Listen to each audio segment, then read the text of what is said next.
C'est parti pour le résumé de cette semaine. On a fabriqué une mangeoire sélective à agneaux. Le but, c'est qu'ils puissent avoir accès à des granulés lactés et pas les adultes. J'ai récupéré les barres latérales d'un lit superposé trouvé en déchetterie et toujours des chutes de bois. Ensuite, pour le dessus, on voulait un truc léger et amovible, donc on teste une bâche. C'est pas dit que ça marche. J'en profite pour vous montrer cette pince à œillet. Franchement, j'aime trop, ça fait super propre. Les triplés se portent bien, c'est surtout pour eux qu'on va avoir besoin de complémenter. Alors c'est tout mignon, c'est sûr, mais c'est aussi du temps pour biberonner 3 fois par jour les premières semaines.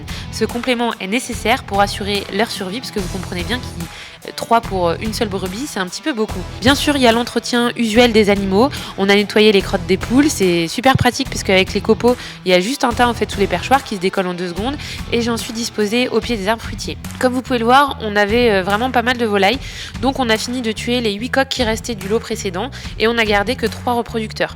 Donc là, la plus grosse partie part au congélateur entier pour éviter du boulot le même jour. Maïka, elle a sa boîte de déchets pour ses rations de la semaine qu'on distribuera petit à petit. Après, je vais chercher au grenier des oignons et des échalotes pour les recettes qu'on va faire après. Les abats, je congèle plus parce que c'est pas notre truc préféré, c'est pas le truc qui partait en premier.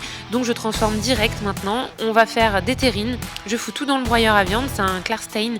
Je l'ai payé vraiment pas cher et ça fait 3 ans, donc vraiment il fait le taf. Pour l'instant, ça suffit. Les oignons, je les fous dedans, donc soit coupés en 2 ou entiers pour les tout petits. Et ensuite, vous ajoutez à cette préparation un petit peu d'œuf, un petit peu de farine, du sel, épices, je fais un peu tout à l'œil, des petites herbes aromatiques, voilà, ce que vous voulez. Et ensuite, on charge. Je stérilise rien, ça reste au frigo pour les prochaines semaines et on va tout consommer ça rapidement. On a vraiment la blinde d'œufs en ce moment, donc là j'ai décidé de faire des œufs durs marinés au vinaigre et à l'échalote. En gros, un pot de 1,5 litre, vous y passez 20 œufs, donc c'est vraiment pas mal.